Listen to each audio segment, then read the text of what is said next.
that will have us on a firm foundation. Everybody just lift your hands and say a firm foundation. Yes. No secret saying here. No jelly rolls.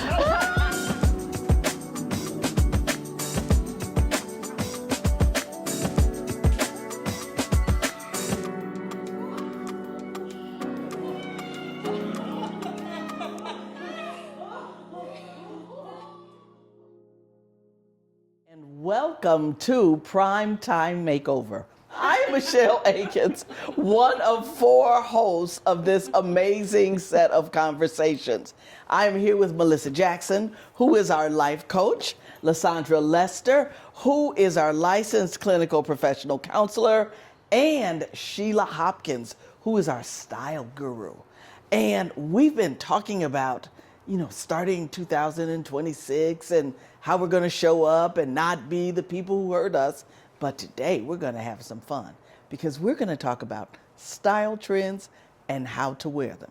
Now, we talked a little bit about this in December, but let's look at 2026 and let Sheila tell us about the style trends, how to look good and feel good wearing what we wear. Absolutely. What did you tell us in December? Do you, boo? Do you, boo? That still goes into 2026. And I will say first, I'd like to start off by saying, thank you, Michelle. I'd like to start off by saying, as we mature, the 50 plus women, the first thing that comes to mind is we want to be comfortable, but we also want to be cute. Mm-hmm. Cute does not go away because we're 50. No, it does not. As a matter of fact, it gets better because now we know who we are.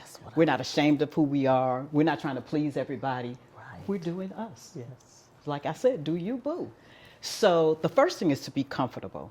And so comfort comes in many different ways and many different styles. The trend for 2026 is flirty, like flirty skirts, ruffles, fringes. Those are the trends for 2026. And it's for mature women, women 50 plus. You can still have your flirty skirt. You can still have your ruffled blouse. You can still wear your pearls. And it's still understated. It's not over the top. It's still comfortable. You know, back in the day, I don't know about you ladies, but back in the day when I was like in my 20s and 30s, I wore like the really tight belt to cinch my waist in. And I didn't have much of a waist then anyway, but I would wear I had such a tightness around here that I had a mark around my waist. We don't want to do that anymore. No. You know, elastic works. It can be cute. I have a lot of little flirty skirts and outfits that have elastic in the waist because I want to be comfortable. Flat shoes are comfortable. The one thing I don't like to see is a mature woman trying to wear the real high heels and she's bent over and her feet are crooked because her feet are hurting. We don't want to hurt. No. But like I said, we still want to be cute. And so those flirty things that we want to wear, we can still wear even in our 50s. It's real cute on a 50-year-old woman. And so I want to ask you ladies, what is your style? Do you see your style in any of that? In the flirtiness, in the sassiness? Do you see yourselves in that? For me, definitely. Yes. Definitely. Definitely. I definitely agree with being cute and comfortable, but I like just dressing up. I like dressing up. I like putting on things that make me feel sexy to myself. Right? I'm sexy to me. And so I like wearing those things. So yes, flirty skirts. I'm all about jewelry and accessorizing. And I'm 5 feet. Okay, I'm 5 feet. Even. So I wear my heels. I'm going to wear my heels. But now the heels have changed. Yes. We're not wearing them little pencil stick heels. A nice wedge heel or a block heel to give some stability while you're walking, right? I love my heels, and I wear them to work. I wear them to church. I wear them everywhere. That's me. And then I was married to a man who was 6'4", so I mean that was always a thing anyway, But yeah, I like dressing up. I like the femininity of it all, right? I mean, yes, I'm okay with a pair of sweats and, that kind of thing. And I'm at home. I'm probably going to be in my pajamas if I'm at home. But when I get up to go out, I enjoy feeling like a woman. I enjoy feeling cute. I enjoy that. So, yes, flirty, I'm all about that, Sheila. I would concur with Lysandra. I always say when I go out, I'm always ready for the opportunity. So I'm always stressing to make sure that if this should be the day that I'm ready for it. But I love because we can be curvy, right? I'm always conscious of that, right? So I try to do things that are still complimenting what I have, but not trying to show the world, I want you to know this is what I have. So I don't mind, the flirty or even like you said, the fringes, I think you said, Sheila. Yeah, I don't mind any of those. I love a good heel. I love patent leather, though. Patent leather, it does it for me every time. And I can dress it up. I can be casual. I love patent leather, but I need some support because all this blessed assurance, I need a blessed sure assurance. foundation, okay? Burn foundation. I need a firm Just got a little assurance. Yes. That comes with knowing your body and knowing what works for you. Right. And that's what we have to be mindful of, what works for you. Yes. Everybody's body is different. Everybody's body type is different. But these things like the flared dresses and skirts can work on anybody, on any body type. Michelle. Well, I really like feminine clothes. Yes. And the flirty skirts, when you told me that's the trend, I was like, yes, I'm going out to get some. I like the flirty skirts. I like the little flounce around the edges. I like the femininity of them. But now and I like ruffles, but I don't think they're very flattering. Depending on up here. It could just look like a whole lot. Too many ruffles. I understand, yeah. And so I stay away from ruffles, but I do like wraps. Like what you're wearing, that wrap blouse, I like those things. But I do want to ask something, because I worked with a woman who, the way she grew up, she had never been taken to buy foundations. She didn't know how to buy a bra. She didn't know how to buy, those kind of undergarments. How do you buy foundations? So, Since you all were talking about the firm so foundation. the answer is there are people in the department stores who do that for you. You don't have to do the work. There's a store where they just do foundations. There's several stores in the Chicagoland area where they just do foundations. And different foundations for different outfits. If you're going to an evening event where you have to have a formal dress, there's formal undergarments for that. If you're just wearing something flirty, you might not need as much. It just depends. So sometimes we don't know a lot of times we don't know what undergarments to wear. But you don't have to do the work. You don't have to think about that. You can just go to a store that does that for you. I do it all the time. There we go. Yeah. And since none of those stores are currently advertising with us, you'll have to Google them. Exactly. Okay. Exactly. And so when we talk about trends, though, you talked about the wrap. Yes. That's a trend that has stood the test of time. Oh my goodness. They've always been the in thing.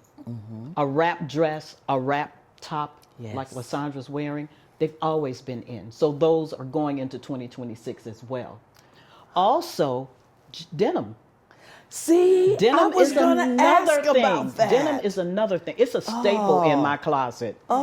I've been wearing blue jeans since I was a teenager. The wide leg. Yes. And they have such beautiful denim out coats and jackets and slacks. And I mean, they've got the purses to match, See? boots to match. Denim is the in thing. And you know what else? Animal print. I don't know how you ladies feel about leopard print. Okay. Yeah, I don't know how you feel about it, but it's so sexy to me. It's very flirty to me. And so Okay. that's the thing for 2026. Now, I want to ask you something, because it is very difficult for me to walk past a denim outfit without, I love denim like you. And there was this dress, and it was a denim dress, and it was a statement piece. I was like, I got to have it. And there was a stylist in the store because it was a style party. And the woman looked at the dress and said, okay, try it on. But then after you try this dress on, try this other kind of understated wrap dress. And she said, people should never see your clothes before they see you. That's true. Okay. That's very true. So it should not take if it's- away from you. And I know you've seen it. Yeah. Where, you go to an event and it's like the flower thing is like hits you in the face before it takes away. Understated elegance is called sophisticated. Okay. And elegant. And it can be so beautiful. You've heard the term less is more? Yes. Well, less is more. Yeah. You can dress it up. And like with your denim, with your blue jeans, a nice blazer, a nice shirt, your heels, you look fabulous. You look like $1 million. It's not complicated. Right. It's very simple. Yeah. I think that, style should be balanced, right? I think it should be balanced. So if you're going to wear those big statement pieces, like your foundation should be understated, right? Yeah. Like there should not be a war competition with your wardrobe. Who's competing for the spotlight, right? So, you're wearing your big bling, right? You're going to wear something like muted and subdued so that it stands out. But I think, people don't understand that, yes, it's about finding your personal style, but there's also about what it says about you. Yes. And I think that, as women, we kind of ride, the wave of fashion. We kind of ride the wave of the trends. We kind of ride the wave of our personal stages of life when it comes to dressing. But really, like, what do you want it to say about you? Exactly. Because your style, your outfit, there's a perception based on what you have on. Being a retired HR professional, I'm just going to be real. I would go to the lobby and look at the person, and I knew they weren't going to get the job. Because if you decide to wear a certain thing, that tells me about your decision making. And that's important. See? It's important. Image matters. Yes. Image matters. And what we wear says something about us, just like Lysandra said. It speaks volumes about us. And so sometimes it's just too much hair, too much flour, too much of everything. It doesn't have to be that way. Or too little. Or too little, absolutely, or too tight. Tell me Let's what you talk mean. about too tight. I'm like, okay, yes.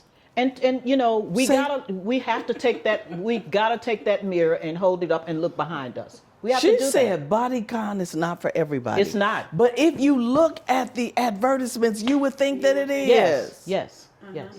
And then you get into like the whole culture of body shaming, right? So now we have this whole culture that says, people can wear what they want, and they can. Who you are. And they can. Listen, let me tell you, you can wear whatever you want to. You can do you, boo.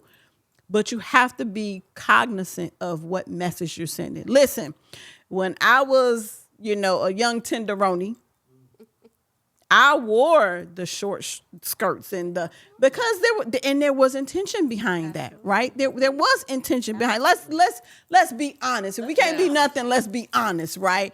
I knew that if I wore the short skirts with the fishnet stockings and the high heels, that I was gonna get the looks. Now, don't get mad when they looking at you and they catcalling you and they whistling at you, right? But that's what I wanted. And if I can be honest with myself, that's what was going to happen. And so when we dress in a way that attracts those things, yes, you have personal autonomy. You have the right to wear whatever you want to wear. I'm not knocking anybody. If you have the courage to wear it, then somebody might have the courage to say something about it. And you have to accept that. You do. You have to accept that. And, I don't want to dim down the light for women in their prime time because, yes, this is the era of your life when you can be a little bolder. You can be a little freer. I don't want to dim that down. But you always want to be cognizant of what message you are sending. Yes. And if you want to send that message, then great, send it. Send it if you want to send it. But if you don't want to send that message, then you have to pay a little bit more attention to what you're doing when you're getting dressed or when you're buying your clothes and not let people talk you into doing things that you're not comfortable with. And so you have to ask yourself the question, what message do I want to send by how I'm dressed? What do I want people to think about me? Because the first impression is what people see. Yeah.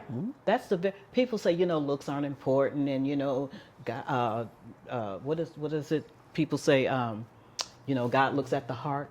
Yes, God does. God does. But people, God people, does. but people do not. They can't see the heart. They can't see the heart, and sometimes they can't see it by what you have on. And so we have to be careful about the message we send. Because the other thing that I've noticed that I have adult, girls now. Well, see, I'm still calling them girls, adult daughters now, but it's the shapewear that we wear under our garments or under our clothes. Because sometimes, women, I know we be out here and we be shedding stuff and we be looking good. And I don't care what size you are, you still need to shape those things that are under your garments. And I think we've lost that touch. It's like, oh, no, this, because you think because it's big and it's not curvy or it's not a bodycon type of, attire or a garment that you don't have to shape anything under that. But I tell my girls this when we would go out and go for those different undergarments. I said, I don't want to see them before I see you. Yeah. They shouldn't be shaking while you moving. Keep everything in place. And we don't think about that. But when you say, like, you coming into somebody and you're coming for an opportunity or whatever it is, that says a lot about you. It does. Because for me, I tell my girls, that shows that you're not confident in what's in here because you feel that this is going to do the job. But that's a response. That's a response. Not wearing undergarments and shapewear, that's a response to the restrictive ways that we were taught to dress as women, right? Right? When I remember, sisters and mothers in the church coming and pinning up stuff and, putting the slips on and putting covers on and the little them little lap scars, them little lap scars. Oh my goodness! So it's a response, and that's what I talk about when I'm dealing with people, because it's the overcompensation. Like, this was done, and it was harsh and it was overbearing, but the answer is not to go over here and just throw all caution to the wind and just do whatever we want to do. There has to be balance. Yes. And we have to be mindful that everybody is watching us. Men are watching us. Women are watching us. Children are watching us. Everybody is watching us. Yes. And so there is a social responsibility. Yes. There's a social responsibility to model things. And when we throw all modeling out of the window, what kind of world do we have? We have a world where people wear bonnets and pajamas. Yes. To the airport. That is such a no-no. Yeah. And I know the young ladies wear bonnets and pajamas, but I've seen older women with dropping their kids off at school with bonnets and pajamas. That's just a no-no. That's just, I don't even know what to say about that. But in all fairness, some women just don't know how to style themselves. Right. They just don't know. And that's why that's a real career, styling people. It's a real career. That's a real career, styling people. When I was in the work world, we sent people to stylists because they had high positions and they didn't look the part. And so our boss said, I will pay for you to go to a stylist to learn how to be what we need you to be. I mean, we worked in the fashion industry. And so you can't send a vice president in the fashion industry not dressed properly, and so they just didn't know how. And sometimes they don't have the means. That's right. And so a lot of times that's what it is. Now the pajamas, that's just lazy and trifling. I don't know what to call that. But sometimes people just don't know how to style themselves. That's where I come in. I can help them with that. You can help. I can help them with that. But so undergarments, that's a serious matter. We need to hold the mirror up and make sure we look behind ourselves before we leave the house. Because I think sometimes people don't look behind what's behind. Sometimes they don't look. It's just too much back there to not look at it before you leave. So I don't have to look at it. So, and so it's just some little things that you need to do. It's like I said, it's not complicated. Proper undergarments, proper attire can go a long way in your life, in your career, with your choices, because people look at that. They judge you. You get judged based on what you wear, And it makes the outfit look better. Like, you can see something on TikTok and like, oh yes. And when you get it home, you don't realize. First of all, you have a different body type. Then the model. Than the model. And secondly, sometimes you don't understand, in order to have it to look the way you saw it, there are some other things, to your point, Sheila, the undergarments, that help something looks much smoother. You know, you can look at somebody and be like, wait a minute, y'all got the same outfit on? Like, what's... And it's because sometimes we don't shape what's under. Right. Exactly. But some things are just not for you. Uh-oh. I have put on some clothes and I'm like, okay, Sheila, take that off. Some things are just not for, just because you can get in it does not mean you should wear it.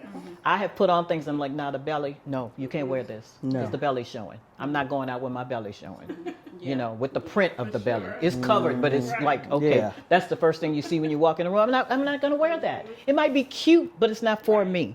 So you have to wear what looks, I say do you, boo, but do it right. Yeah. Boo. Do it right, boo. Do it right, boo. Do it right. Do you right, boo. Do you right, boo? And if you don't, With some dignity, boo. And if you don't know, you better ask somebody. You know, ask somebody else somebody. knows. That's important too. I think oftentimes we don't even want to ask because we know they're gonna tell us, take that off. Or they gonna hype us up. Yeah, Girl, that you part. got that. You doing that. You look good. That's that other subject. The hype.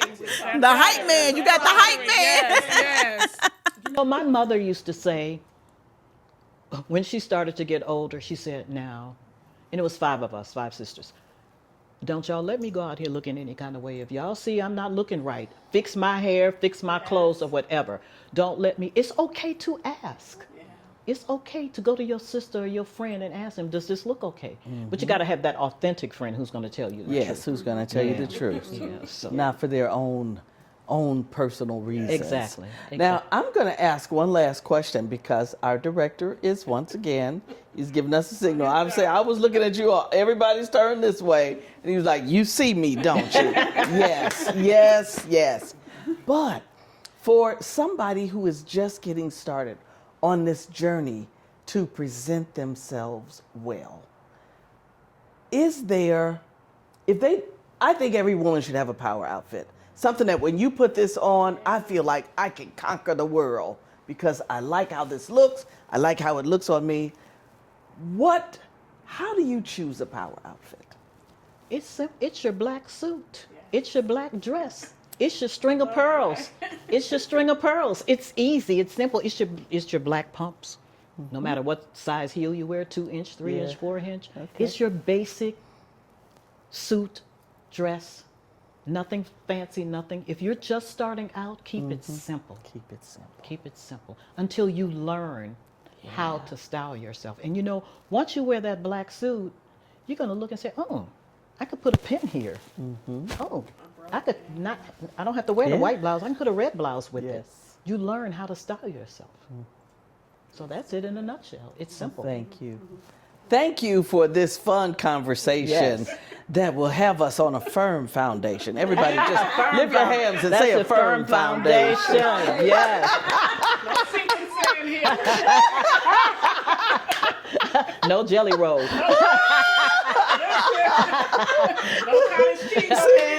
that's right. And we just took a turn.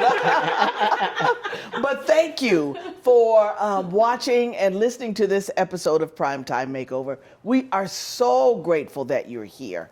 If you want to know more about us, follow us, the Bold Movers Network, on YouTube. You can also listen to us wherever podcasts can be heard. We're on Apple and Spotify, I think.